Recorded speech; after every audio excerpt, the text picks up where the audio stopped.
You've made a couple of very provocative statements that have to do with the nature of this radically different state power. One, you wrote that not all dictatorships are bad. And another time you said democracy, that's just another word for dictatorship. So these are highly controversial and provocative statements, particularly in this brainwashed society, as to what the nature of what democracy actually means and what it is. So I thought it'd be important to get into why it is necessary to be straight up about this for humanity to get free. Well, look, once again, it depends on what the content of the dictatorship is. But let's back up a step. First of all, we have to define what is a dictatorship. A dictatorship is not, Nikita Khrushchev pounding his shoe on the table in the UN and saying, "We will bury you." That's not a dictatorship. A dictatorship, imagine just one person trying to dictate to all of society with no institutions to back it up and no underlying relations that that's based on. It would be impossible. Just think about it. A dictatorship is dictatorship by a class.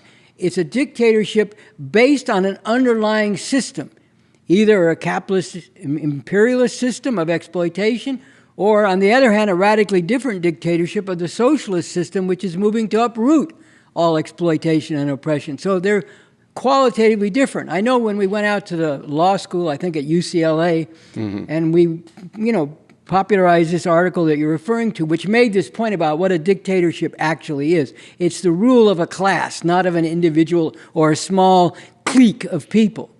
And, it rests on a definite underlying system of social and most fundamentally, economic relations. So we went there and one of these law students said, "Well, you're redefining the definition of what a dictatorship is."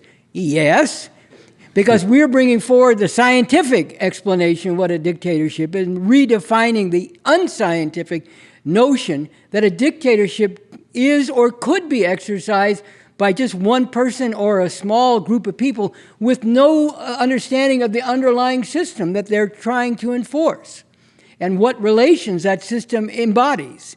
So that's the first thing you have to understand. What is a dictatorship? So, and the dictatorship of the proletariat, the exploited class, that's another way of saying socialist state power. Let's demystify. That's what we're talking about. We're talking about state power to enforce the transformations, to be the backing, the institutionalized backing for the transformations that the socialist revolution is all about. Uprooting the oppression of women, uprooting all gender oppression, uprooting the exploitation of people, where some people make money by forcing other people to work for them, uprooting, all the relations among different races and nationalities that are oppressive, that embodies the supremacy of one group over another, and so on and so on. This is what the socialist state power, the dictatorship of the proletariat, is all about. Now, is there democracy under this dictatorship? Yes, there's democracy in a way that, is unimaginable under the current capitalist-imperialist system, which is the rule of exploiters. There's the involvement, the increasing involvement, wave after wave, of broad masses of people in actually determining the direction of society on the basis of leadership, which, leads them to transform the oppressive relations that they rose up against to make revolution in the first place. So yes, you need leadership, but there is active involvement. And yes, as I said, there's a lot of dissent, ferment, in the arts, in culture generally, in the, for example, in the Constitution for the New Socialist Republic in North America, it makes the point. It talks about the principle, which is the principle that guides this whole Constitution, and the dictatorship of the proletariat, the socialist state power that it envisions and speaks to, which is solid core with a lot of elasticity based on the solid core. So in the realm of education, for example, it says that the solid core of the educational system in this new social society will be the application of dialectical materialism, the scientific approach to understanding material reality both in nature and in society. It says that will be the solid core, but there will also be the elasticity in the form of allowance for other and opposing viewpoints to be presented in the context of the educational system, and so throughout society, in the realm of culture, in the realm of the media, and so on. This is how, it is envisioned. This is how, what we've come to understand needs to be applied in terms of actually exercising socialist state power, the dictatorship of the proletariat, in a way that increasingly involves the conscious revolutionary activity of the masses of people, and they're thrashing out different ideas and programs and where they'll lead in a living way. So, now to talk about democracy on the other hand, under this system, Mao said, Mao said, sounds religious. But anyway, Mao did say, and he was right. So that's the important point, that democracy is part of the superstructure. What do we mean by that? Well, like you have a house that has a foundation, the walls and the roof are the superstructure over the foundation. So in society, the foundation is the economic system, and the political institutions and processes and the culture are the superstructure that arises on that and then in turn reflects and reinforces it. So the point is that in the superstructure, democracy is part of that superstructure. And what does that mean? It means that the superstructure, again, arises on the basis of and in turn reinforces the underlying foundation, the economic system that is the foundation for the society.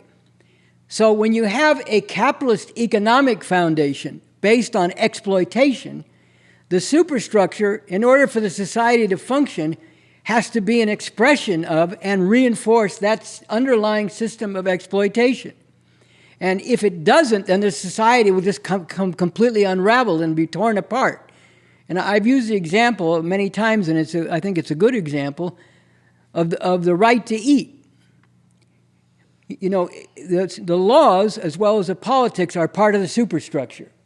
So let's say you had a law in capitalist society that said people have a right to eat, and let's expand it more broadly. People have a right to all the basic necessities of life. I mean, after all, what can be more fundamental? That you have to, that you can have the basic necessities of life, or that you're denied the basic necessities of life. So let's say you pass a law. Some well-meaning social democrats got in, and they said, let's pass a law that says that everyone has the right to eat. All right, well now that's a right enshrined in law. So hungry masses who don't have the money to pay for, forget about Whole Foods, what is it? Ralph's Market, from the Big Lebowski, right? Anyway, let's say they go into Ralph's Market, and they go up to the cashier and they got all this food, and the cashier says that'll be $173.28.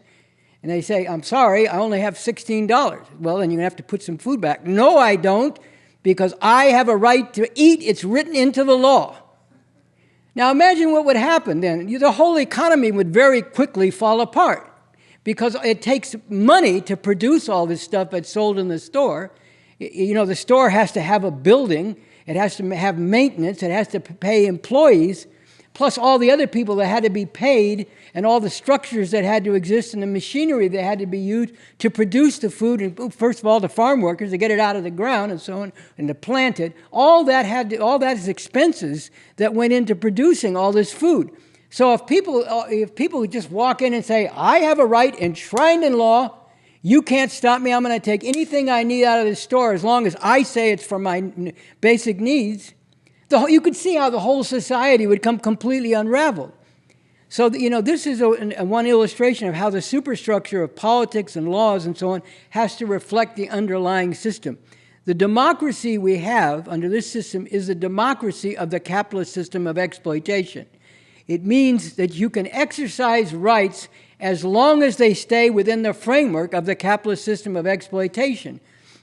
I was just reading that Adam Hochschild, who did the book, on the Congo and Leopold's Ghost, about the horrific plunder and exploitation and murder of masses of people in the Congo under the rule of Belgian imperialism. You might think, little Belgium, they can't do much. They murdered like nearly half the population of the Congo in the 19th and the early part of the 20th century. And anyway, Adam Hochschild, who wrote that book, has written a book about World War I.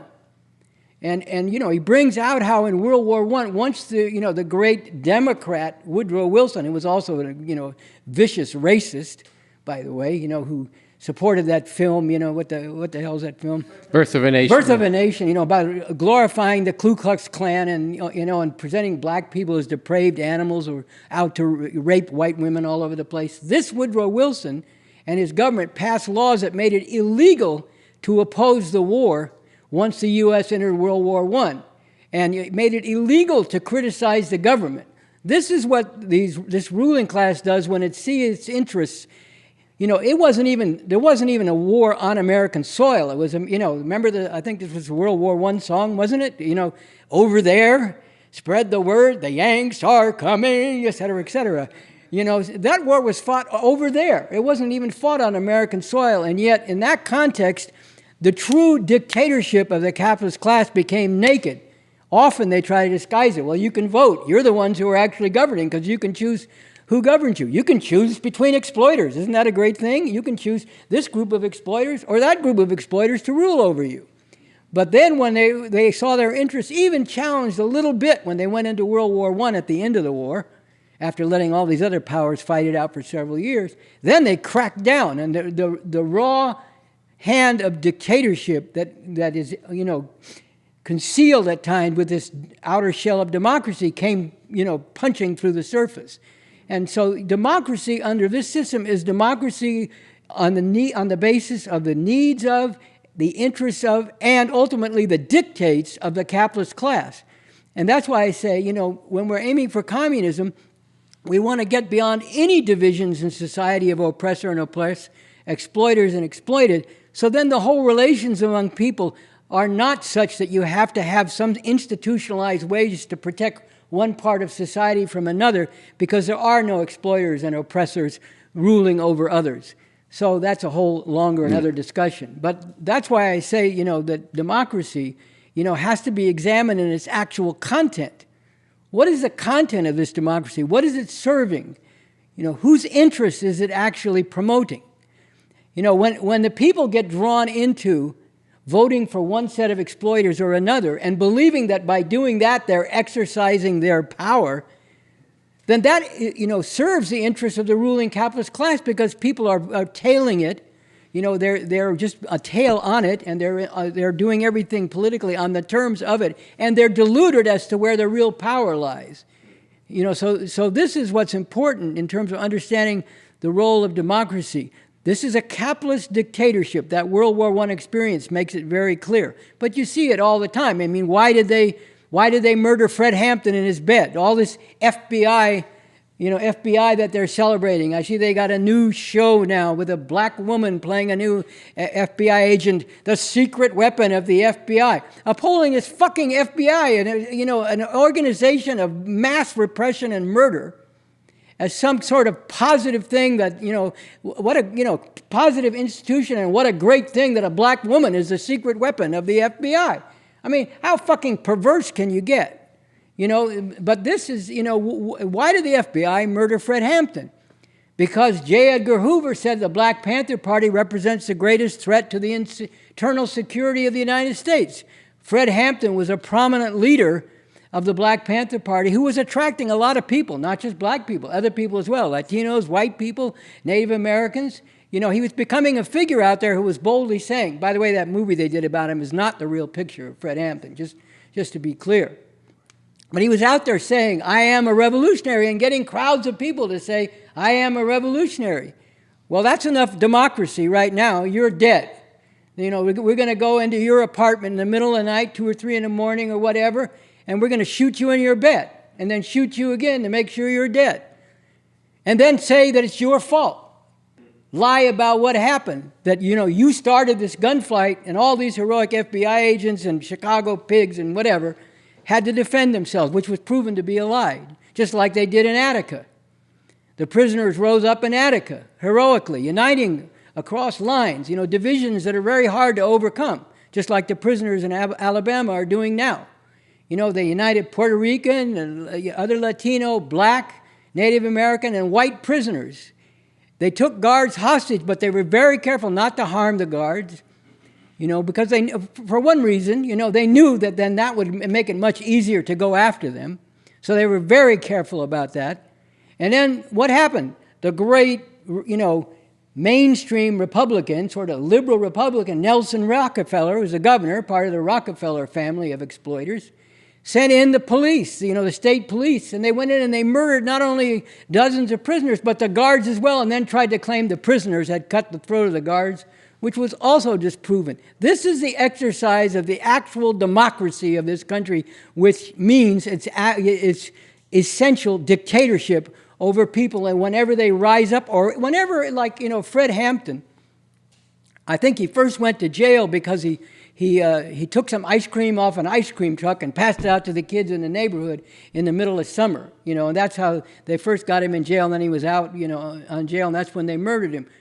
He wasn't even saying, I'm going to mobilize an army to overthrow this system tomorrow. He was just talking about revolution, and that was recognized as enough of a threat that the facade of democracy, the sham of democracy, fell to the ground, and the naked fist of dictatorship came out and murdered him, just like it did the prisoners in Attica. And you can even go back in the history of this country when people went on strike before the unions were so powerful, and they would murder dozens of people striking, and back in the end of the 19th and into the 20th century.